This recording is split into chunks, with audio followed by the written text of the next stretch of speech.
Welcome to the Wandering Road, a place where the unseen moves all around us.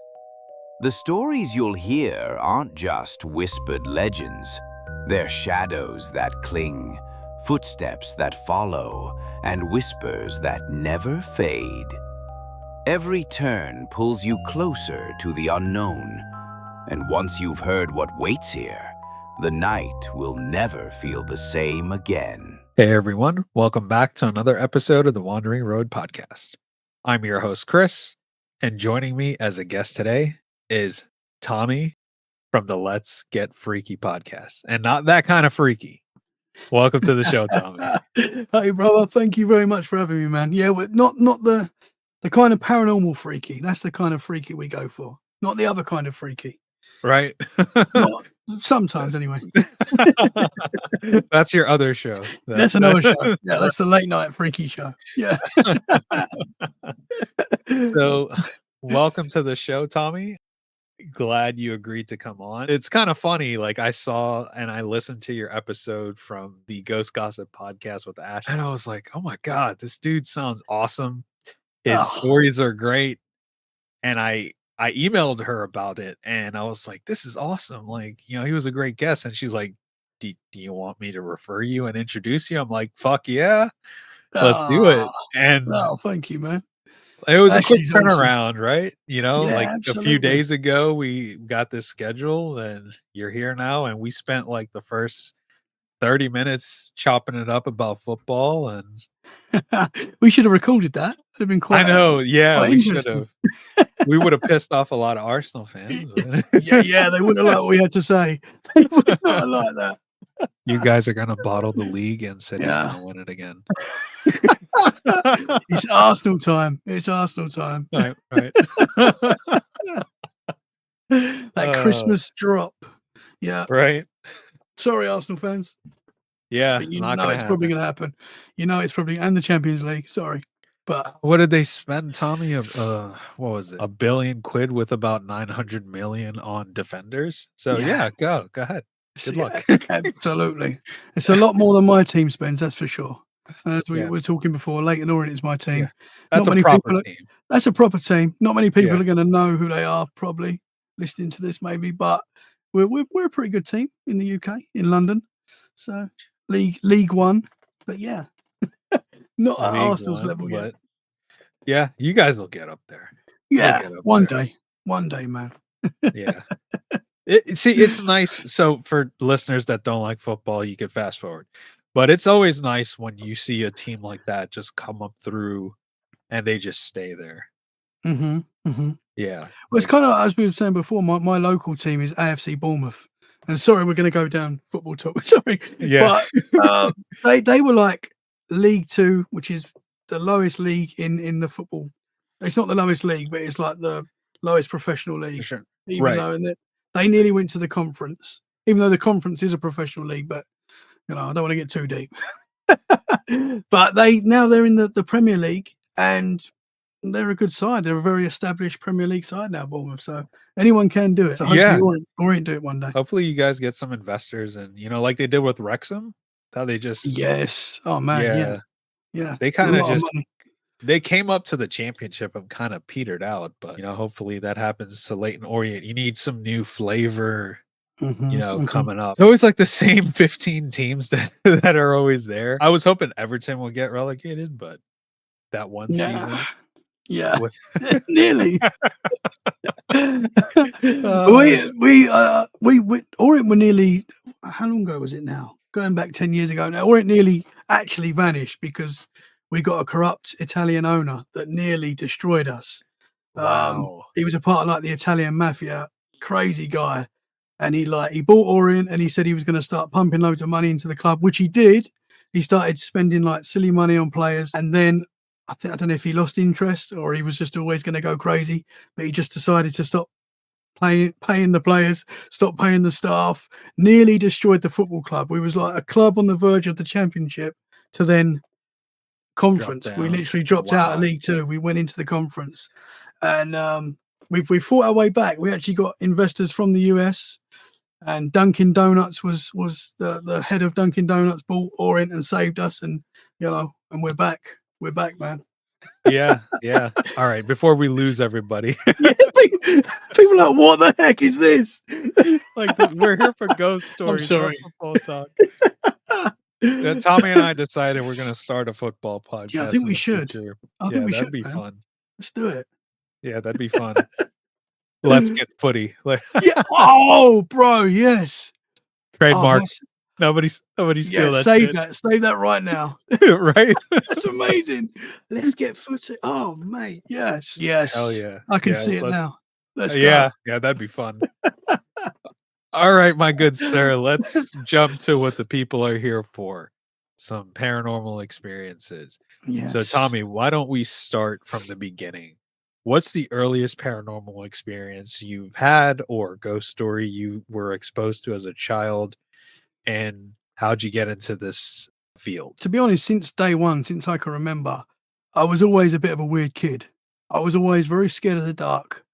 I always felt like there was something in my room watching me. I've always been like that, even to this day. I would always get up during the night and get in bed with my mum and dad if I woke up during the night. Always had a natural, I know a lot of kids have fear of the dark. I was always very scared of the dark. And my first paranormal experiences are before I even remember, really. I used to say things to my mum and dad, like seeing things and stuff when I was really little that I don't really remember. I said my past grandmother's name once when I was about 2 years old, and that really shocked my mum at the time, because whenever anyone talked about my nan, they would call her Nanny, and I said her name, which was Iris, and I was 2 years old, and I said her name. My mum was like, I mean, you could say that maybe I did pick it up, so maybe that wasn't paranormal, but it was things like that, kind of strange.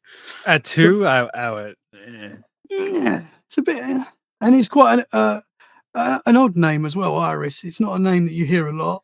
right. And I remember my mum, at the time when I said it, I believe I was like looking at a picture as well of my nan, and I said Iris. Maybe I picked it up, I don't know. But when I was, old enough, more aware of life, we lived in a haunted house. So I actually grew up in a haunted house. Very, things used to go missing. You would hear noises all through the night, a weird vibe, and the whole family felt it. We all felt it. It wasn't until we left that my dad was like, I'm glad we got out of that house, because it was weird. And we was 12 when I left. We had some good times in there, but there was also a lot of freaky moments in there as well. But my biggest sort of moment that I was like, this stuff is real, I was about 10 years old. As I say, I was always a very scared kid. If I woke up during the night, even at that age, I would be out of the room and trying to get in bed with my mum and dad, even at 10. And they'd kind of had enough of this at this stage, obviously. Me and my brother shared a room at this point, and we were in bunk beds, and I was on the top bunk. And I remember waking up one night during the night, all the lights were off in the house, and I looked down at my desk, which was like sort of in the corner of the room, and there was a man sitting there at the desk, like a full-bodied man. And at the time, I wasn't even thinking ghost. I just saw this man very clearly and just freaked out, screamed for my mum, "Mum, there's a man in my room." And I was terrified. I couldn't even get out of the bed. I was so scared. And this dude was just sitting there, full body. It was like me and you right now, a solid man. The only thing that was kind of, he looked like, when I describe him, I say he looks like William Shakespeare. That's the kind of look this guy had. It wasn't William Shakespeare, I don't think. But that was like, he had like long brown hair. He had like a little beard. He was wearing like this brown suit and these brown boots. And he was just kind of sitting there with his head in his fist, kind of looking in my direction. But he didn't move.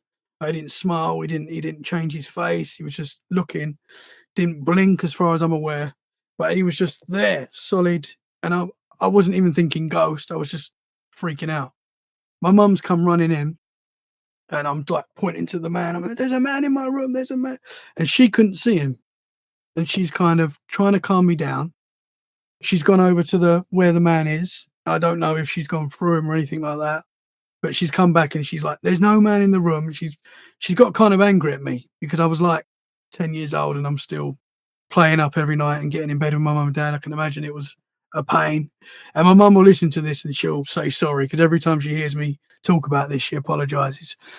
And she said, "No, you're staying in your room." And she got quite angry at me and made me stay in my room. And I just remember just being terrified. I've gone under my covers and I was just sweating. I just remember laying under my covers, just sweating. And I just kept looking. And this man was there the whole night. He didn't move. And I just kept looking. I could see him. I'd go back under the covers. I would just sweat. I was so scared. I can't tell you how scared I was. And somehow I fell asleep that night. I woke up the next morning. Man was gone. But that kind of was the moment that I would say, for me, ghosts are real. That was like for me, it was undeniable. It was a terrifying experience, man. It sounds terrifying, and I'm one of those people, maybe you are too, like when people tell me stories that like plays like a movie, and I could Yes. just imagine what that might have been like for you, Mm. because I too grew up in a haunted house, and when I go on your show, I'll have a shit ton of stories to share with you. Oh, I'm excited. It's the man. same thing with us, with me and my sister. We weren't believed, and I make that accusation, but I don't mean it in like a bad way. That they don't care. It's kind of one of those things. It's like if you think about it, your parents are like, "We got a house, we got 2 kids, I got bills to pay. I can't dedicate time Mhm. to this shit." Mhm. So it's one of those things. It's like, oh, it's the Yeah. wind, it's your imagination, and it's easy to use that as an excuse for a child. But it's amazing how like you describe the gentleman of kind of having that like 16th century type of look to him. Mhm. He was sitting there like this. You said he's like, heard Yes. you talking shit about West Ham, like, Yeah. like Yeah. If he's a West Ham fan, that is why he will hate me. So, Yeah. was that the only time you saw apparitions in that home, or No, I did see something else in that house. I did. What I'll say with my mum and dad is they both never told me that what we was experiencing wasn't real. Obviously, they said like ghosts are not real and stuff like that. But they both had experiences as well. They didn't see anything in the house, but they had experience. They knew that something was going on. Obviously, they didn't want to tell me and my brother that because it would, make the situation even worse. They never said like you didn't see that man. It was just more of a like, calm down. There's nothing there. So they were kind of supportive in a way. And when we left, we all talked about it. But what was I going to say? I've lost my thought of where I was going to go with that. I do that quite a lot. But no worries. my Yeah. brother also saw something at the same kind of spot. It was a different experience. And my brother's a lot more skeptical than me, even though he had these experiences as well. Yeah. He woke up one night during the night as well. In the same area that I saw the man, he woke up and he saw 2 red eyes. And he said they just started floating towards him. Oh no. And he said they kind of disappeared. But that was like his thing that he saw in that house. And he's as I say, he has more of a skeptical mind than me. Like I jump straight to the paranormal. Obviously, we do a Sure. paranormal podcast. We enjoy it, but he's like, I don't know, man. I don't know. I could have been dreaming, which he could have been, but I think he saw something that in that instance as well. It's interesting that like you both lived in the same home, Mhm. but 2 different mindsets coming out of there. Is there a reason why he is so skeptical? Because I know there are people that are skeptical because if they're not, it's one of those things is like you lose your mind thinking about it. And it's not saying Yes. like you'll literally lose your mind. It's like, fuck, I actually experienced this. Mhm. There's actually something on the other side. Like what was that? Like it probably comes from a place of fear in which you want to protect yourself. Yeah, absolutely. I've got kind of a theory that the people that I meet that are really skeptical are normally people that like really need to be or want to be in control. Because with the paranormal, as we know, you can't control it. Things happen when you're Right. not expecting it to happen. Whenever I've experienced something paranormal, it's not really because I've searched for it. It's because it's just happened. And I think that's what it is. And my brother, you won't mind me saying it, he's very much wants to be in control, wants to know when things are happening. And that is for me, even though he's had more paranormal experiences, um, as I have throughout his life as well, he has had other weird things that have happened that I say, bro, How can you not believe that this is paranormal?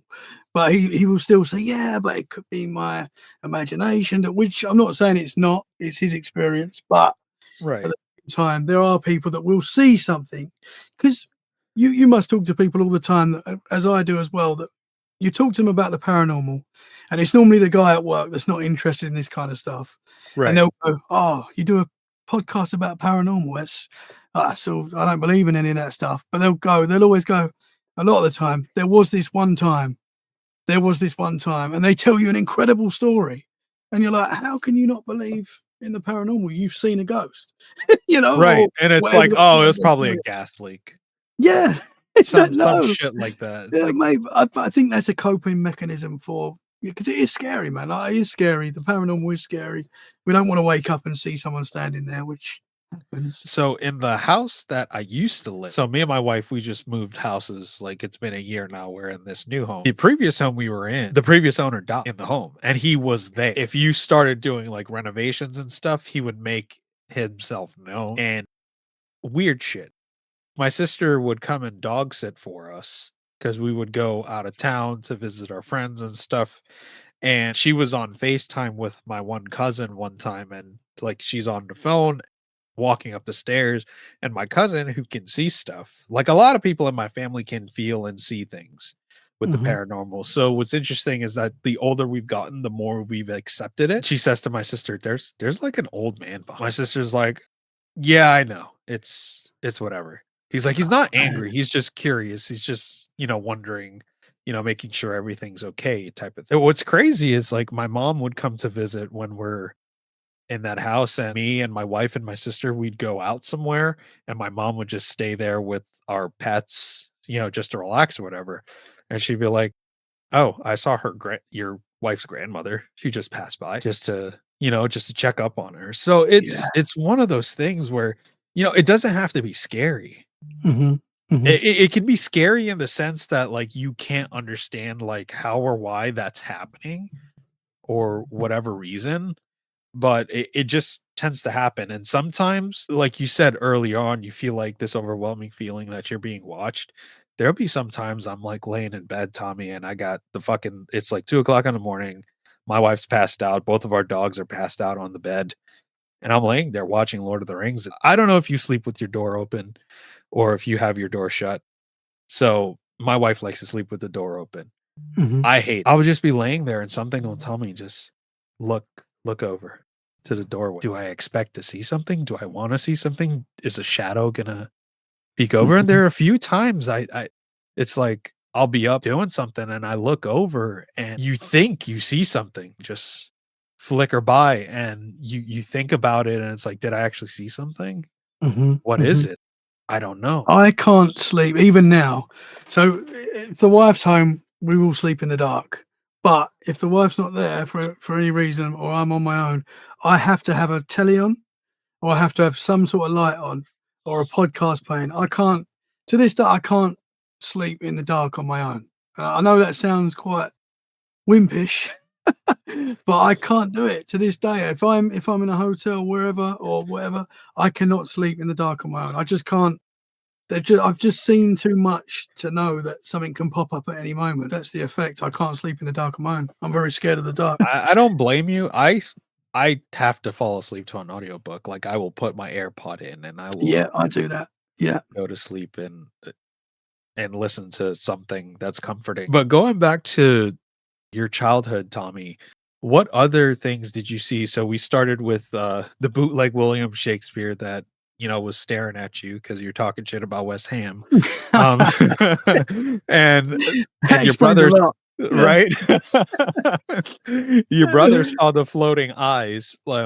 What else did you see growing up in that? So another visual that I had in the house, and there was so many. You'll know when you're in a haunted house, there's so much weird stuff that happens, But the standout ones was obviously seeing that man, and another standout one was this was during the day. So I was in my mum and dad's bedroom, and my mum and dad had like mirrors on their wardrobes, and I was kind of in their room just dancing and being silly in the mirror, and I'm dancing. I'm in my own little world. I don't know what I was doing. I kind of saw in the corner of my eye someone walked past, and I've looked, and it's a naked blonde lady walking towards my mum and dad's bathroom that they had in their bedroom. And I'm following this lady into the bathroom. Now I'm just thinking it's my mum, because my mum had blonde hair and she would sometimes walk around the house naked. It wasn't uncommon for that to happen. So I've gone, Mum, just started talking to her, followed her into the bathroom, got into the bathroom, and there was no one there. I just remember walking in the bathroom, talking away to my mum, thinking and then there was no one there. And I was so confused. I ran downstairs. My mum was in the kitchen, fully clothed. I went, Mum, was you? Obviously she wasn't. But I was like, Mum, was you in the bedroom? Did you just walk past me? She's like, no. Like, what are you talking about? And I just remember just being so confused. And I don't know what that was, because it looked like my mum. I thought it was my mum. It was only recently that someone said to me, sounds like a doppelganger kind of situation. And I was like, it does sound like that. And I can tell you something else that happened recently in this house, doppelganger situation as well. But at that time, I just remember being so confused and just thinking, what have I just seen? And it was during the day, so I wasn't worried about the dark. It was, another very standout moment for me in that house where I visually saw something. That is creepy. Seeing a doppelganger of your mom. I can honestly say I don't think I've ever had a doppelganger experience, and I hope it stays that way. Absolutely. Because Absolutely. That's what gets me all messed up, is just the visuals. Because all of my stuff were what's the word? Auditory? Is that a word? Mhm. Yeah. So it was all so. of that. Yeah, I think so. If it isn't, it is now. Yeah, it was all like audio and like interactions with physical items. Mhm. You know, like your cabinet doors opening up, or like a door slamming, or you hear knocking footsteps, stuff like that. That's what it was for me. But for you to have a visual on 2 occasions, I don't know how you dealt with that. Mm. It's It messed amazing. me up. It messed me up. Yeah. but it's probably why I do the show, and it's what's led me on this path, I guess, because I've always had, as much as it scares me, and as much as I know you said earlier about not everything's scary, and I know in the paranormal, not everything's scary. There's 2 sides to the paranormal. There's people Right. that think everything's negative and bad, and there's people that think it's positive and light. And I'm somewhere in the middle. I think there's a bit of both going on. Right. For me, though, I would say most of my experiences that I've had have been on the negative side. And I've had enough experiences to like never experience anything again, but know it's real still. You know, I've had enough to know. I don't really, I would like to do paranormal investigations going forward, maybe, but I've never really done that. I've never really Right. gone out searching for paranormal activity. It was always something that, I don't know, I just, from young, it's actually been kind of normal in a way, Right. if that makes sense. So, you mind sharing of like some of those other experiences you had? Yeah, absolutely, man. Visually, I think the next big thing that happened, this is skipping way forward now. I was 21 when this happened. And we was living in another house, because when we was 12, we moved to a new house. And the weird thing, I'll tell you this, the weird thing is when we moved to the new house, I remember the first night in my new bedroom. And as I said, I was very scared of the dark, still am. But on this first night in a brand new house, we had no curtains up anywhere in the house. So the light was pouring in from outside, the street lights. And I remember my room was like really lit up, my new bedroom. And I was on my own at first in a new bedroom, and I wasn't scared. It was really weird. It's and I know it's not really a big deal, but I was in my bed for the first time in a new house, looking around my new bedroom, and I wasn't scared. And that's something that I thought about recently. That's quite interesting that I felt like that. But things did happen in that house. It did start. I think every house is haunted a little bit. So when I was 21, I was at university at the time. So I was at university. We was living in Essex, but I was at university in London. But I would come home every weekend because it was pretty close. So every weekend I would come home, stay at home Friday, Saturday, go back to uni on Sunday. I came home on a Friday night, and at this time, when I was 21, my dad had like a loft conversion. So me and my brother had our own little apartment in my dad's house, basically. We had our own room, we had our own bathroom, we had our own dressing room, and it was me and my brother's like pad, but we was upstairs. Even then, me and my brother would leave a telly on. and fall asleep with the telly on. But obviously the film had stopped or whatever. I woke up and it was dark, but I could see the shape of a man standing over my bed, clearly a shape of a man. Now I thought it was my brother, and I've freaked out. I must have screamed, and I went to punch what I thought was my brother because he scared me. And I've kind of gone through this thing. My brother's woke up on the other side of the room, turned the light on, and gone, bro, what's the matter? What's going on? What's the matter? What's happening? And I went, I thought you were standing over me. I thought there was someone there. Now, at the time, I was like, I must have been stressed at university. I must have, been having a bad dream. That memory's never left me. It was so scary at the time. And it wasn't until like listening to podcasts a little later on where people are talking about shadow figures that I was like, that experience. I've woken up to the shape of someone standing over me. And that's actually happened in this house as well, where I am now. I've woke up and there's been, on a couple of occasions, the same kind of thing, the shape of a man standing by the bed. And that for me is like, I don't want it. Is this like with your light on too? That you No, in so this this house, or just in the dark only? when this has happened, it's been dark. As I say, if the missus is there and I'm feeling brave, we will have the lights off.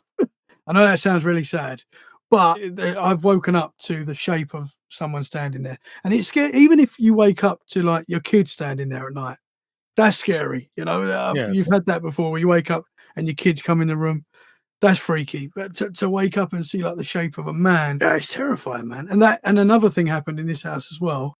I woke up one night and I thought my wife was sitting up crying. Like, I woke up to see my wife sitting up crying, basically like the outline.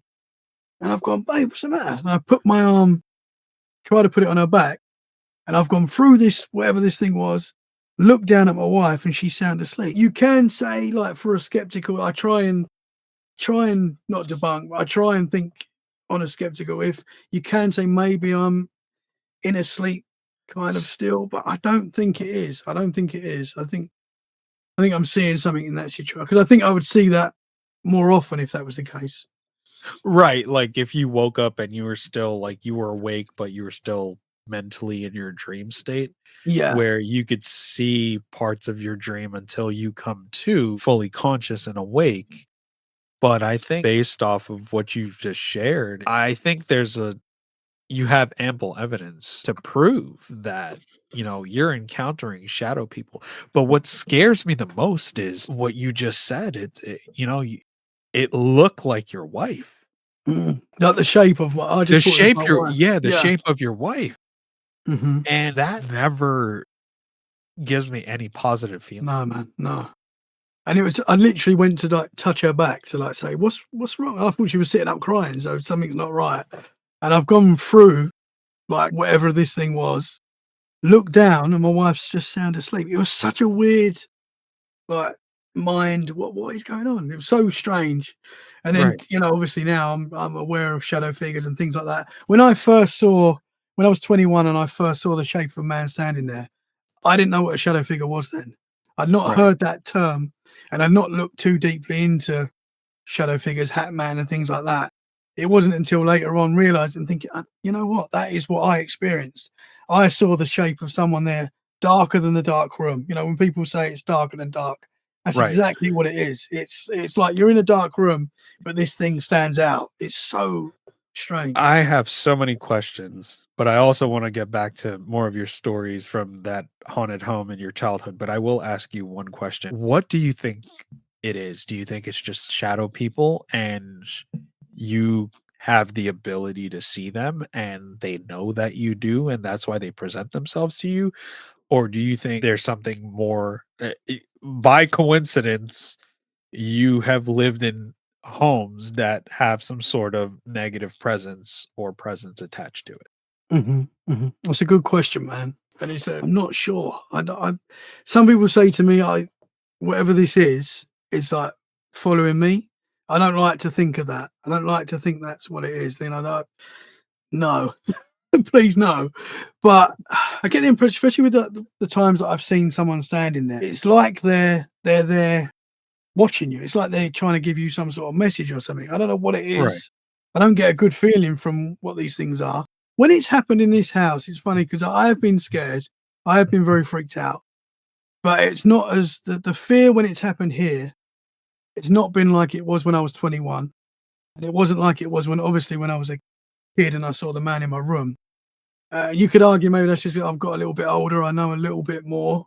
But the fear wasn't as intense. It was still very scary, don't get me wrong. And I wake up, I don't want to see anything there. But I don't know what these things are, man. It's a good question. It's a question I ask people a lot. What do you think these things are? I think there's a mixture of things going on. I think the man that I saw in my room when I was 10, I think that was possibly like a trapped energy, like a replay of something. Right. I'm not sure, but I think the shadow figures seem to be something different. They seem to be, I don't want to say living because obviously they're not. I don't know if they're living. I don't know what they are, but it seems like they're maybe in a realm that we just can't see. Maybe I know that's out there, but maybe they're looking into us for some reason. I don't know. The immediate thing I come to are jinn, if you're familiar with them. Yes, yeah, man, yeah. I actually had a guest on who shared some jinn stories, and it makes sense. Mm-hmm. You know, in a different plane that you can't see, they take different shapes and forms. The the other question I have for you is in those instances where you see these shadow people, you get up and you see them. I can understand you swinging at them because it's like I see a man on the edge of my bed. I'm swinging at you like the fuck are Mm-hmm. you doing in my house? But in those instances, have you ever had sleep paralysis where you saw Oh, certain things? bro, I used to get such bad sleep paralysis. I used to get terrible sleep paralysis, and this is more of a, I say recent. Since I've been in this house, it's kind of only happened a couple of times. But where I lived before in Essex, I used to get sleep paralysis weekly. And again, didn't realize, you know, how bad that was. I thought it was kind of normal, but I would get sleep paralysis at least once a week. And it was the terrifying every time it happened. It was horrible. But I kind of thought it's really weird because I used to think of it as scary, but I wasn't sure if it was something, I still don't know if it's something that's in me or if it's actually like a paranormal experience. I'm not sure. All I can tell you is what I experienced when I was having sleep paralysis. So people say sleep paralysis. For me, it was like when I was trying to sleep. I don't think I was actually asleep. I'd be laying there trying to sleep and I would get like a vibration going through my body, like a vroom. And it was a really nice feeling every time. Lovely feeling. Vroom. Don't know what it was. Like my whole body would vibrate. But then that was followed by I can't move and I'm stuck. Move my eyes, but I can't move my body. Horrible feeling. You know, I'm sure you've experienced sleep paralysis. It's the worst. But so I'd be laying there, I'd be having this nice feeling, then all of a sudden I can't move. And there would just be this entity in my mind's eye. I couldn't look around the room or see an entity, but in my mind's eye, I would feel that there was some dark energy in my room trying to attack me. That is how it felt. I know that sounds pretty wild, but I would feel. Yeah. No, it doesn't actually. It doesn't. It doesn't sound wild to me. I'll put it this way. Across thousands of people, maybe millions, have described the same thing you've experienced. And you're talking about cultures that have never interacted with one another, describing the same exact experience. So is that something of our mind that we share?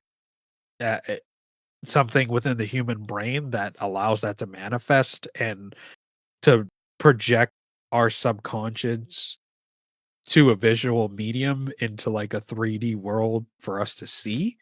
Mhm. Or is there something that has been, I don't want to say attacking humanity, but plaguing humanity for centuries or millennia Mhm. Mhm. to the point where we have stories from antiquity of this? Like the fucking Yeah. Romans talked about this. The ancient Babylonians talked about this. You Mhm. know, see, like professionally, like I wanted to be a history professor. I went to university. I got 2 degrees in history, and I always like diving into mythology and doing a comparison across different cultures to see what similarities they have. Mhm. Especially, you know, cultures that are thousands of miles away from each other, and you're talking about pre-age of discovery. So to me, Tommy, like, I don't think, what you're saying is far-fetched or out of hand. There's too much historical evidence and present evidence, present day evidence with people's experiences to say that there is something going on. I didn't have sleep paralysis until I started this show. Interesting, man. My first bout of sleep paralysis, I was laying on my side, had the air conditioner running. In the States, we use the air conditioner because it gets really fucking hot. You don't really need that in the UK. No. Yeah, you guys have a It's heat raining. wave, and it's like your heat wave is like our, Everything cooling off stops. period. Yeah. Everything stops. In the UK, people will moan about the weather, whatever the weather is, whether it's raining, whether it's hot, whether it's snow, doesn't matter. People will just moan about the weather. If it's in the middle, they're like, "Oh, this is boring." It's never ending. Yeah, so it was the summertime. I'm wrapped up in the blanket. I'm curled up. Has to be like I hear my two dogs snoring. One's on the ground. The one's laying next to me in the bed. I'm laying there, and I wake up. I can't fucking move. I'm like, okay, what's going on? I'm like, oh shit, I got sleep paralysis. But for some reason, I felt this fucking dread, and in my mind, I was like, I just kept saying, because I can't speak, I was like, God help me, Jesus help me. And then I could start to wiggle my toes, move my hands, whatever. What I didn't do, something told me, don't pick your head, because if you do, you're going to see something Oh, wow. that you do not want to see. So I did not pick my head up. I just laid there until I fell asleep again, and man. just went about it the next day like nothing ever happened. Yeah, that is actually what used to get me out of the sleep paralysis. In Jesus' name, that is what I started using, and that worked, man. That worked. It took me a while to start using that, but it did. It did start. That eventually started working for me. Yeah, I hear my no. wife walking upstairs. Yeah, it's Paranormal, man. Paranormal. I know. I will say maybe this is the same case for you, because you had paranormal experiences. You still have them. I've had some when starting the show. I truly believe maybe you share the same sentiment that us talking about this and talking to these people and giving them an outlet to share their experiences, that should attract stuff. Yeah, you look into the paranormal, it looks back. That is something I say quite a lot. And I think that is 100% true. Because even though I've had a lot of paranormal experiences throughout my life, when I started Let's Get Freaky podcast, it ramped up. Yeah. And it was like, I've never, as I said, I never search or want to have paranormal experiences. But when I started Let's Get Freaky, I don't know if it's because you're thinking about it a lot more. You just start noticing things that maybe you wouldn't have done before. But there was definitely an uptick in activity to the point where, I've been doing the show now for 3 years, but last year especially, there was a stage where the wife was like, you might have to stop doing this podcast, because the whole family started having experiences, and they started to get like it wasn't super negative, but there was a vibe building that was like the whole family was seeing, experiencing stuff. The wife was, and it was getting kind of intense. For me, praying out loud was like what stopped it. And thankfully to this day, that is what I do. That has been my mechanism to stop this stuff when it's getting out of hand. But there was a spell where it was like, and I can tell you a lot of things that happened in that time, which were pretty wild. Actually, I would like you to share that if you don't mind. Yeah, absolutely, man. Yeah. Before you do, one thing I will say is, when I was on Ghost Gossip, I don't know if you saw that episode that I was on or listened to my episode. I haven't yet. Go give it a listen. I never felt so unsettled sharing my story. I'll go into further on your show, to the point, I'll leave it here, to the point where I had to call my mom to get some help. And I thought about retiring, sharing my story. Whoa. That is how intense it got after that show. And I told Ashley about it, and she's like, I am so sorry, because she's like, I'm a beacon for stuff and it amplifies. And I'm like, it's not your fault. Like, I'm not mad at you or anything, but it's just been so long since, living in that home was when I felt the same intensity Yeah. type of stuff. But that's enough about me. But Whoa, that's yeah, wild, bro. That is wild. I do think thinking about it, it does. You look, as I say, I think you look into the paranormal, it looks back. I'll tell you something weird that happened once. I was talking to this lady. She's a really nice lady, you know, and I'm not nothing against her. Great lady. But we'd had this conversation, and she told me a very scary paranormal experiences that she had throughout her life. And when we'd finished recording, you know, as you talk a little bit after, and she yeah. said something along the lines of, "Oh, there's a ghost that's coming to you now," something like that, something along those lines. Like, she was Fuck that. joking, but I was like, I got this weird, oh my gosh, you know, I was like, no. But anyway, so when I record, so we're recording tonight. It's late UK time, middle of the morning, actually, UK time. It's the time I always record normally, so it's very normal. But I will leave every light on downstairs in my house. So when I finish this, and when I finish every interview, I go downstairs after, I have a cup of tea or whatever, wind down, yeah, and Yeah. all the lights are on. So, and that's always the way it is. But after that interview, so I finished, went downstairs, every light was off downstairs. And I was like, maybe the wife's been down here. But it's weird. She wouldn't do that, you know. So I've gone downstairs, I've turned every light back on in the house, in kitchen, front room, they're all back on. I went into the living room, went back into the kitchen, the light was off again. And I was like, no. oh my gosh, like this lady sent something. So I prayed out loud. And it was like the first time, I felt like something had come over from the crazy house that she was talking about. And I was like, oh my gosh, you know, so things like that happen, man. I do feel like, you know, that can happen. Yeah, definitely. By the way, Yeah, he's ready. Yeah. Every interview I do, I've got this next to me. Oh, I've got a lot of, it's always there, man. I've had this since I was a baby, and this is, I know I'm going off topic again, but this, nah, you're fine. I found this. I've had this since I was a baby. It's the first gift I ever got when I was a baby. I've always had it. And when we moved here, I'd kind of not lost I lost it. I couldn't find where it was. And I was having a really bad day. I don't know what it was. And I found that. And I saw that as like a message. Message, Yeah. So that's always by me now. But yeah, man. Yeah. All right. Yeah. Back to the stories. Back to the stories. Yeah, I promise. So let's take it back to the home where you lived in up until you're 12. So you had those visual experiences. Why don't you share some of the other experiences that you had aside from that, where it's what went on there? So if I used to wake up during the night quite often, like my mum and dad used to leave lights on, like in the hallway and stuff. But quite often you would hear someone walking around the hallway when no one was up. You know, you'd hear like the steps of someone walking around the house. That was a very common thing that I didn't like. But as I say, I was up. As soon as I was up, I was in my mum and dad's bed, you know. Things used to go missing. Things used to go missing and return. Like very, you know, your classic like haunting stuff. We was right next to a graveyard as well. There was a graveyard very close to the house. So we often say, was it something to do with that? The lady that we bought that house off, it wasn't a particularly old house, but the lady we bought that house off, we think her husband may have died in the house. We're not 100% sure. So we said could be something to do with that. For me, it was more like the feeling.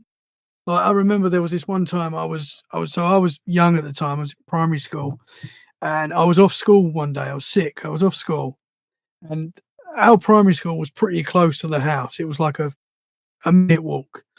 And I remember my mum saying, "I'm going to go and get your brother." And this, you know, you won't be able to do this today. But my mum was like, "If you stay there and just, I'll be as quick as I can." She didn't want to take me to the school because I'd been sick. Yeah. And don't open the door for anybody. Yeah, don't open the door for anyone. I could literally see the school from one of the windows in the house. And I remember she'd gone out to pick up my brother and I left me there. And I was so scared. And I know that might not be paranormal. You could say I was a kid on my own in the house. But I just remember having this feeling of dread. And that was something that was like quite common in that house. Just that feeling of there's something here watching me, man. That's how it was all the time. There was good times in the house as well. Don't get me wrong. It wasn't always bad, but quite often I was scared. Did you ever get like your name called or hear sounds aside from footsteps, like knocking or anything of that Oh sort? yeah, there was definitely knocking and weird noises. Yeah, you'd hear knocking a lot. As I say, walking around, people like sounding like someone was walking up and down the stairs and stuff like that. Yeah, you would hear weird knocks. I mean, you know, you can houses do make weird noises. I know, when the heating's Right. going off and stuff like that.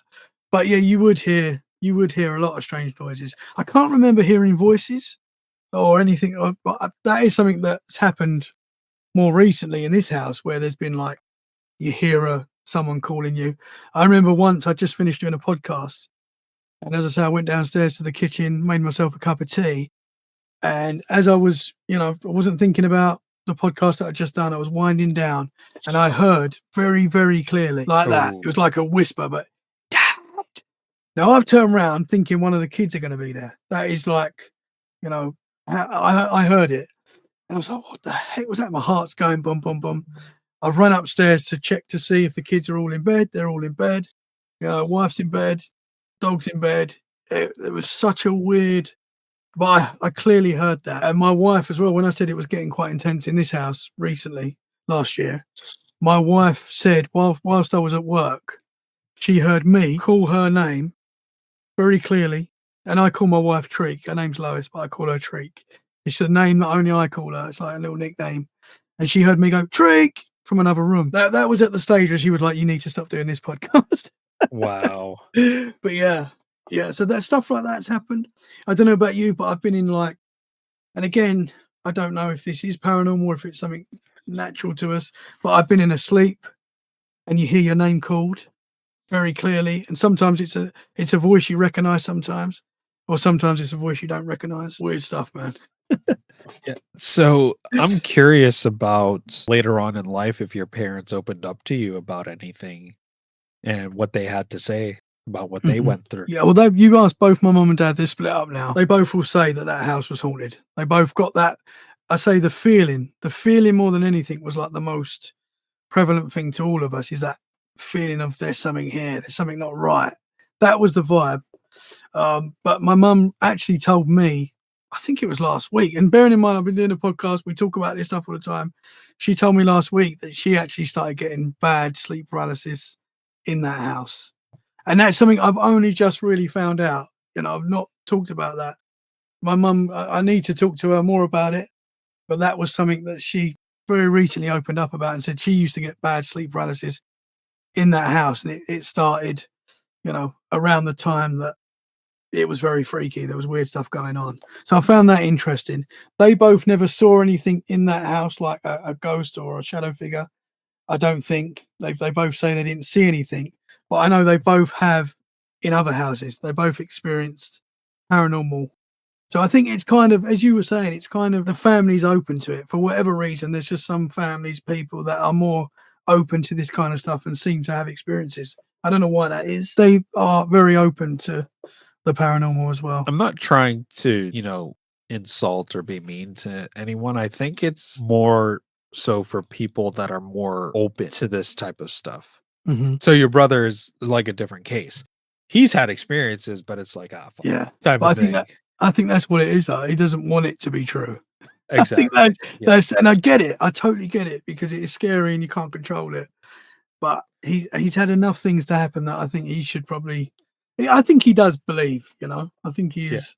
Has he ever come onto your show to share what happened to He him? hasn't. I've tried to get. We've talked about it. He will come on. I've had my dad on the podcast, episode 6, when I was desperate for guests. Sorry, Dad. And my mum's going to come on very soon. She's going to talk about it very soon, which is going to be interesting.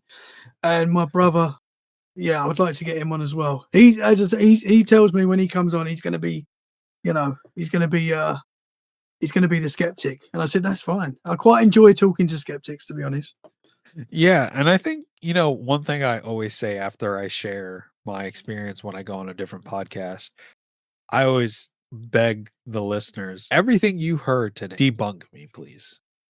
Because I'd rather have a scientific explanation for everything that I went through as opposed to dealing with the notion or dealing with the reality that I dealt with something potentially. Mhm. My follow-up question for you is, what do you think those things were? I know we kind of talked about that earlier, but specifically in that home. It's a good question. It's a good question, man. I never used to think of, at that time, I never thought of this as like a demonic attack until more recently, really, where I think, actually it was negative. It was never a good, nothing, the paranormal in that house was never a positive thing. So I tend to lean towards it being some sort of spiritual attack. A lot of the experiences that I've had, and again, not every paranormal experience, as you said, is negative. But I think a lot of the stuff that I've experienced is more towards the negative side and does feel like a spiritual attack. That's how it feels. That's how it felt last summer and leading up to last Christmas. We were going through a spell where it felt like something was attacking us. That's the only way I can describe it. So in that house, I think whatever it was, I think it was negative. I don't think it was a positive thing. I don't think it was spirits just trying to engage. I think whatever these things are, I think they do feed off people's fear and need that for whatever reason that is. That's just where I am right now with that. I think in certain cases, spirits need our fear. And when we show fear, it grows and the activity grows. And that's just where I'm at the moment. That makes sense. Yeah, no, it does. So one thing that we started to, allude to earlier, or you brought up earlier, was you considered stopping your podcast. You mentioned your wife hearing your voice call her by a nickname only you would know. What else happened to you guys during that year span that you were like, I probably have to drop this? There was a lot of weird stuff. I never wanted to drop the podcast. It was always, I think, had the activity carried on, no, I don't know what I would have done, but I don't think because I loved it like you, I love doing the podcast. So it would be very different. Maybe we'd just have to stick to Let's Get Footy and that's it. And that's it. We'll stick to the football. But there was it was very intense. And as I say, the more fear we gave as a family, the more things that were happening. That's how it felt. There was an occasion where me and my wife were watching TV one night. I believe this was last August. It was that sort of time. We were watching some Love Island show on Netflix. How the wives like to watch Love Island shows. So I'm watching it. And it was like late at night. All the kids were asleep, And we heard, it sounds wild, but we're watching this show. And we heard very loud, and it filled up the whole room. We heard, ooh, like that. And I know that sounds crazy. It sounds like a cartoon ghost. That is exactly how it sounded, like a Mickey Mouse ghost. And me and my wife looked at each other and we was like, what the heck was that? Like, what was that? Was that on the show?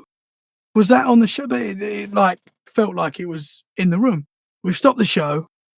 I've searched around the house as I do to try and see if it could be something. My dog does make some weird noises sometimes, but it wasn't the dog. It was very loud, very clear. I went back into the room. We rewound the show that we were watching, watched that scene again. Wasn't that, And that is actually the moment my wife went, you need to stop doing this podcast. And I went, no, I can't. That was such a weird, and I know that sounds bizarre as well because it sounds like a cartoon ghost, but that is exactly what we heard. Ooh, like something was playing with us. I don't know what it was. It was so strange. And there was another night where this is the doppelganger thing. So my wife and I've got two daughters and a son, and the girls decided they wanted to have a girls' night. So they camped downstairs one night. We're watching girly movies. It's a Saturday night. And me and Fred, my boy, were like, oh, we'll sleep upstairs. So me and Fred are upstairs. Fred's asleep. I'm like laying there. The hall light's on because, as I say, the wife's not in the room. So I need some sort of light. So the hall light's on. I'm laying there. I was probably about to listen to a podcast or something like that. But Fred's woke up and he's pointed to the door and he's gone, Amy. Amy's my oldest daughter. And I'm like, you just saw Amy, Fred? So I just went to check to see if like Amy was in her room if she'd walked past. Amy was still downstairs. It wasn't Amy. I said, Fred, what did you see, mate? And he went, I saw Amy. And he said, she was all brown. That was his words. She was all brown. I was like, what? Like, what has he just seen? And he'd just woken up. So he had just woken up. So he could be having a dream, and it's like, it could be that. But it was enough to freak me out to go, we're going downstairs and we're going to join the girls' party. So me and Fred went downstairs. We all slept in the front room that night. That same week, so I work a twilight shift. So it's like I work 7 p.m. to 1 a.m. So I get home very late. All the kids are always asleep. I get in and the light's on at the top of the stairs, and my middle daughter is sitting at the top of the stairs. This never happens. It's only ever happened this one time. I said, Ruby, what's up? What's going on? She went, oh, Mummy said I can sleep in your room tonight. I saw Amy walk past, and she described seeing Amy, my eldest daughter, walk past the same point that Fred, the same week, said and they both didn't know about this story. Like, we didn't talk about it. I didn't tell the kids, oh, Fred saw Amy walk past the bedroom. So she'd basically described the same thing that Fred saw the same week. And for me, it was like, that's no coincidences. I don't really believe in coincidences anymore. They both saw something that looked like my oldest daughter that clearly wasn't her. It wasn't. I mean, I guess you could argue, I can't prove it wasn't her 100%, but I don't think it was her. I think they've seen something there. Now, in that spot where they both described seeing Amy, I decided one weekend we was going away, and I decided I'm going to leave. We've got like cameras that like pick up people's movements. So I said, I'm going to leave a camera on that hallway where they both said they saw Amy, my eldest daughter, even though it wasn't Amy. We're driving to Essex to London, where we were going to stay for the weekend. Honestly, for every 10 minutes, that camera was beep detection, motion detection. And we're like looking, there was nothing there. But it was picking up something in that hall, and it was binging up on the phone every time. Motion detection, motion. And we're watching, you could watch the camera live. We didn't see anything, nothing. But it was so, that was just some of the weird stuff that was happening there, man. There was something going on. You could argue maybe it was a fly that was set, but I don't think it was. So that was, yeah. You guys didn't have a cat, did you? No. No. I did see, saying that though, sorry, I did see a black cat. So this is when I just started the podcast. As I say, weird stuff started happening, and we were in the kitchen and we're having a family meal. And this is before we had our dog, so we didn't have any animals. And we're in the kitchen, and this black cat ran under my chair and like out the room, and I saw it, and I jumped out my skin. My wife went, what's wrong? I went, there's a black cat in the house. So we're like, oh my gosh. So we're looking around the house to try and find this cat that I'd seen. There was no cat. Every window was shut. There was no way it got out or got in. I don't know. That was just another, yeah. So I've seen a ghost cat as well. Man, it just likes to plague you, or you just have, you're like the kid from The Sixth Sense. I see dead people. Yeah. And but cats. I don't want to be. That. I know. People say to me, "Oh, you probably are sensitive or whatever." And I think everyone probably is to an extent. It's just whether you're open to it or not. But I don't want to be. I don't want to see anything else. But yeah, it keeps happening, man. I think for you, maybe it wouldn't hurt to like maybe get in contact with somebody that could show you how to control, Yeah. and avoid, know what to do when you start seeing stuff. Because my mom can see things, and she absolutely hates going to cemeteries. Mm-hmm. The only time she's willing to go to a cemetery, it's like when my grandparents passed away, she went. But it's always that one thing where I remember growing up in New York City, there are different ways to get around. You could take a taxi, you could take the train, you could take the bus, something.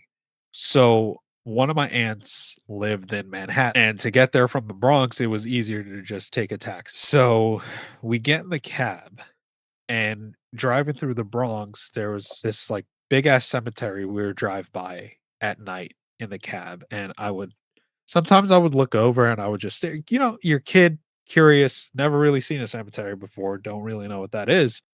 And I remember her telling me, "You don't look over there at night." And that stuck with me my entire life because in the previous home we lived in, to get to the house, one of the main roads on the right-hand side of the road were houses. Like, it was a fucking residential area. The other side, literally across the street from it, you could sit in your front yard and it was a fucking cemetery that was like probably a mile deep or so. Mhm. And we would have to drive past, and I would never look over. Yeah. I have this thing where these things, like, if they know that you can see them or feel them, Yeah. that they're there, they will follow you. So my parents are Caribbean. So I don't know if you guys have the same superstition when it comes to a funeral. Before you walk into your home, you turn around and you walk through your front door back. Oh, really? So no spirits follow you in. Okay. Interesting. So yeah, it's kind of a superstition that we have, that it's got to be like a Caribbean island thing where they do Yeah. that. So many interesting ways to, Yeah, man. Yeah. That is interesting. yeah, that people have to, ward off the paranormal. Mhm, But mhm, I will say that a lot of the women in my family are very sensitive, similar to you, mhm. to where they can see things and get sleep paralysis and all these different things. So I think for you, Tommy, like, just try not to give into the fear, man. Yeah, absolutely. I have to say, in recent, like, so this year, basically, this whole year, basically, I've always been a Christian. I've always had that faith. But for me, like, prayer has been very important, probably more this year than ever. I've really seen it for me work this year. Like, I've always prayed, I've always, you know, but for me, I think that stopped a lot of the negative that was happening. I really do. Especially this year for me. Right. And you know what's interesting about that? There are so many different religions across the globe, but you have your main ones, right? Your Christianity, Judaism, and Islam, right? Hmm. But one thing I always say on the show, and I talk about this all the time, is that every culture has some form of prayer or exorcism rite that works. Hmm. Now, some people will get pissed off at this idea. Hmm. Are we all praying to the same power? Oh, there's my dog. he just he just appeared on the camera down there. There he Scared is. the That's shit it. out of me. I was going to say you definitely have a dog. Yes, yeah, I do. Yeah.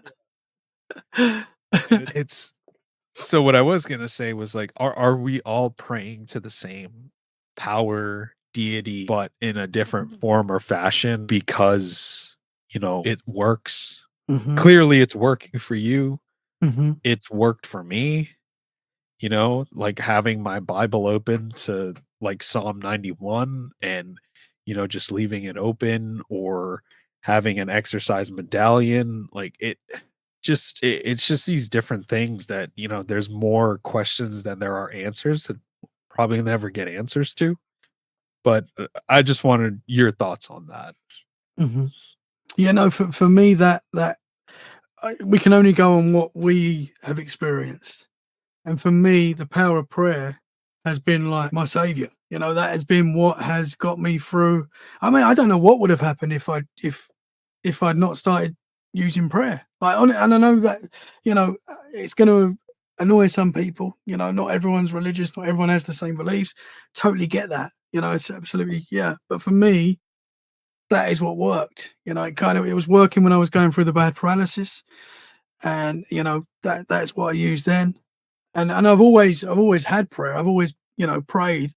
But when we was going through that period of real intense paranormal experience where the family was all feeling it, that is when I was like, okay, I really need, there was real intent in my prayer, if that makes sense. It was literally straight away that it stopped. And I know that's only through my experience. There might be people out there that say they tried it and it didn't work. Totally understand that. I get it. It's not the same for everyone.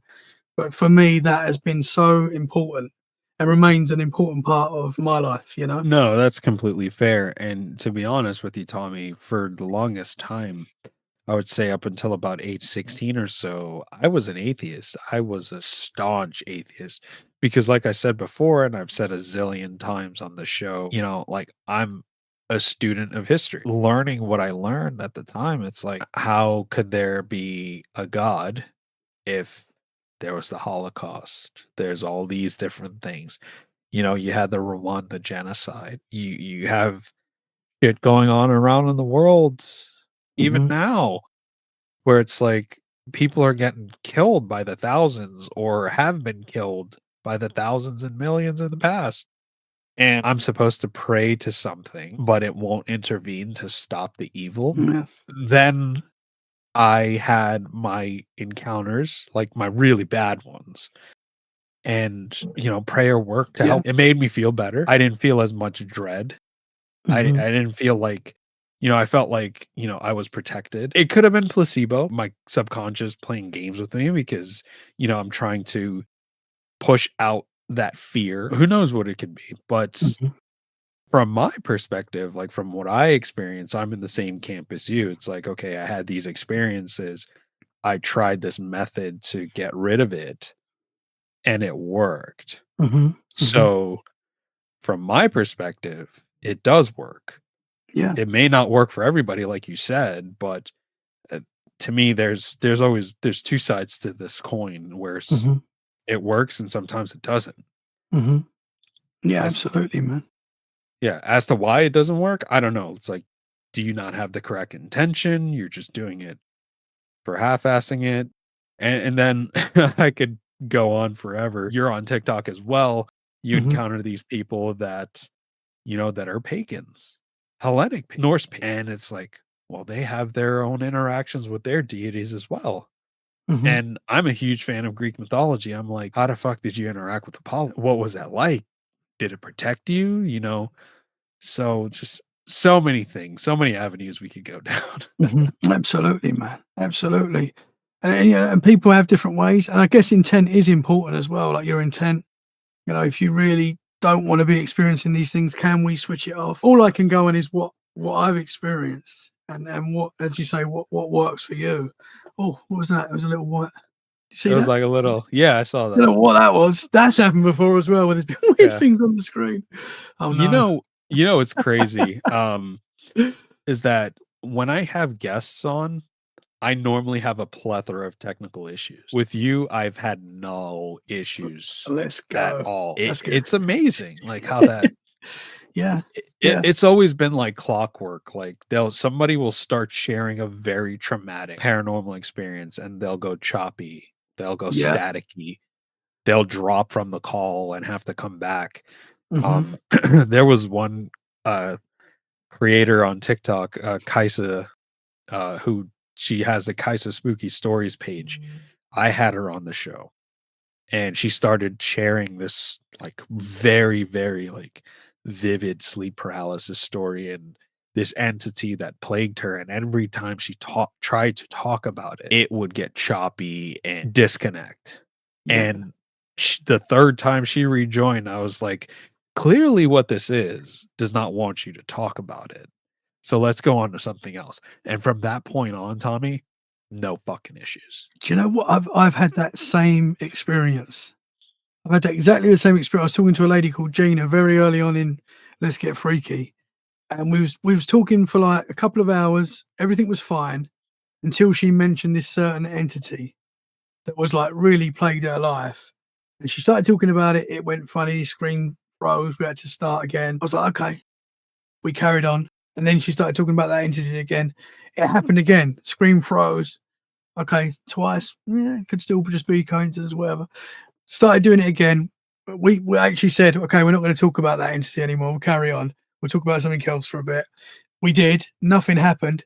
That entity came back up again, froze. And it was like, I mean, people listening will be like, okay, that's, it's internet does freeze sometimes. Yeah, it does.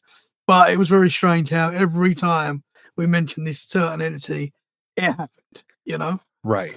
exactly. It's wild. This paranormal world, brother. I know. Maybe we should switch to the footy and Yeah, keep it's our sanity, right? safer. It is safer. Yeah, gotta watch out for those West Ham fans too. Oh man, No offense, I'm absolutely. kidding, guys. We're kidding. We're kidding. You're in the UK, so you're in more danger than I Yeah, I'm in trouble now. am, right? But Tommy, my last question for you is all this happens in the UK. UK has a very rich and violent history, especially in the area, the southeastern area that you're in, with the British tribes, the Breton tribes. Correct me if I'm wrong, but the area of Essex, isn't that where the Iceni were with Boudica and all that stuff? Or I might be thinking. I'm not 100% uh, sure, to be honest. I should probably know this, but I'm not sure. I know basically the UK was nearly taken over by Vikings. There was Yep. one area that stood strong. I believe that was Wessex, which is where Yep. I am now. It wasn't Wessex. It's called something different now. There are some parts that are still use the term Wessex, but Wessex fought back and got the whole basically the UK back. So we could have been completely different. We could have been Nordic Vikings. Right. And I've actually got 6% Danish in me. So maybe I've got a little bit of Viking in me. But Yeah. but yeah. You're right. The history in Britain was and still, was absolutely wild. And I Yep. watched a documentary. I didn't realize how wild it was. It was like, and power was constantly changing. There was kings in every town. It was just wild, man. Wild times. Yeah, and that's what I was alluding to. It's like, yeah, you guys are in these different areas, these suburban areas, and the London itself is something that's over 2000 years old, like, with the Romans and stuff.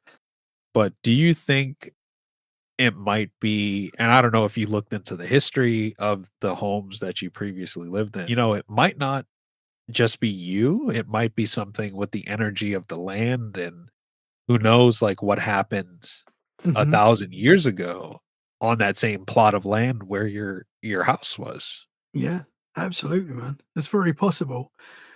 Someone mentioned that in the area that I lived in Brentwood, there was like witch trials there and stuff like that. There was a lot of highwaymen that were like notorious and I think the guy that I saw that I say looked like William Shakespeare.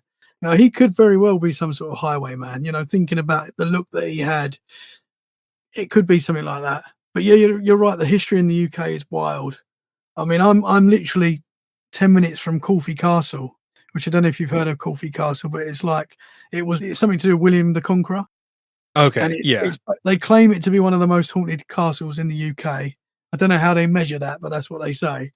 And I go there, and it's over 1,000 years old, and you just think, man, the things that castle has seen. It's like it's more ruins now, but like the battles in just that area, there was so much history there. I think a lot of these ghost entities, I do think a lot of that is like trapped energy where something terrible has happened. Yeah, I think there is something to that as well, where the energy, things happen and energy gets trapped, and I know that's not the most scientific answer.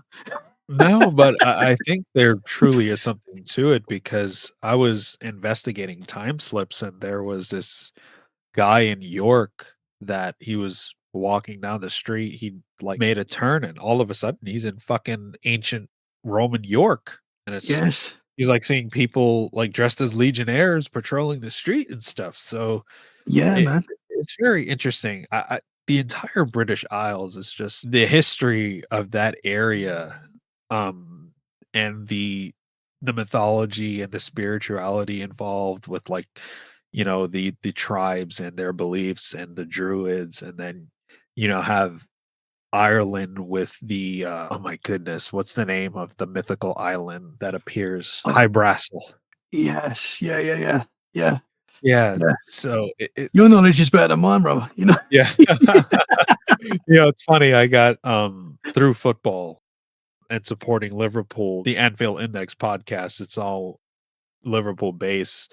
One of the hosts on there, Trev, he's Irish, he's from Ireland, and I had him on the show, and he was Oh, sharing. wow. Yeah.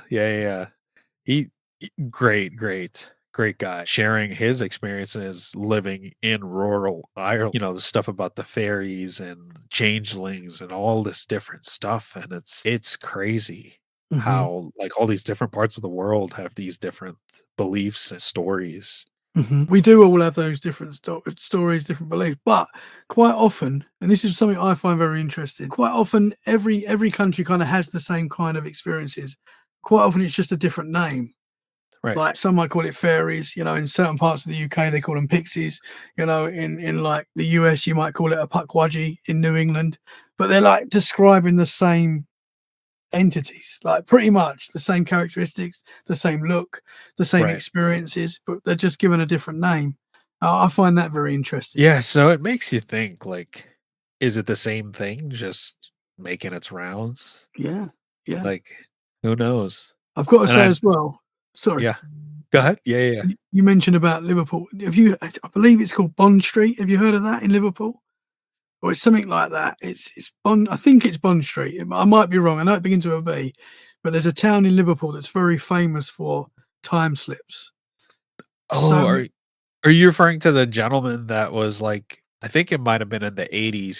He either gets off a bus and he like goes into a shop or something that's not supposed to exist anymore yes, in the yeah, but there's 50s. so many accounts of that in that same street. Yeah. People report seeing like a horse and carriage rolling up next to them, and they're like, "Oh, there's a horse and carriage," and they're like in a time slip basically. And there's so many reports in that actual street, and that's in Liverpool as well. So I thought, Yeah, I have I have heard of it. You ever heard of the 2 ladies? They were, like, apparently, like, college professors. I don't know if they were, like, professors at Oxford or something like that, and they went to, um they took a sabbatical or they took a holiday to go to France, and they went to Paris, and they decided to go to Versailles, and apparently they, like, time slipped back and saw Marie Antoinette and all these different things. I think this was probably, whoa, like, back in the '60s or between, like, the '50s and the '70s, hmm, this woulda happened. interesting, man. Yeah, they wrote a book about it and everything. Whoa, wild. We live in a wild world, brother. Yeah, we do. Alright, Tommy, I've had you here for over an hour. I wanna be respectful of your time, sir. No, brother, I've I got anytime, man. yeah, I'd greatly appreciate you, to coming on the show on such short notice, and I can't No, wait that's a to pleasure. return the favor. Why don't you tell the people where they could find you and the Let's Get Freaky podcast? Awesome, man. Thank you very much. It's a pleasure coming on your show, man. Thank you very much. And we are wherever you get your podcasts. Let's Get Freaky. We're on Amazon Music, Apple Podcasts, Spotify, wherever you listen to podcasts. We're there. We're also on YouTube as well, so you can watch a lot of the episodes there. Let's Get Freaky. You'll see my little ginger face on the logo. You can't miss it. You heard him, folks. Go ahead, listen to his show, give his podcast a follow. If you want to be on his show and you want to be on my show, reach out to us. Shoot him an email, get on his show, and then share your paranormal experiences and don't throw any ghosts his way. Yeah, no, we don't want any more ghosts. No, we've had enough. We've seen No. enough. But I want to hear Yeah. more experiences. Yeah. All right, folks. I hope you enjoyed today's episode and thank you for watching and listening. And if you enjoyed today's episode and you're watching on YouTube, please share, like, comment, subscribe. And if you're listening on Apple or Spotify, please share the show. That's what helps us grow and allows me to continue to pump out content for you guys and have great guests on like Tommy today. Thank you, folks. Have a good Thank one. you, brother. Thank you. You've reached the end of tonight's journey on the Wandering Road. The show is written and produced by me, Chris, and my co-host, Dean. If you've got a scary story of your own, or if you'd like to join us as a guest, send your tale to twroadpodcast@gmail.com. We'd love to hear from you. Don't forget to follow us on social media for more haunted fun. And if you enjoyed tonight's episode, please rate, review, and share the show. It helps keep the lantern burning for fellow travelers. Until next time, keep your eyes on the road and your mind in the shadows, because the wandering never ends.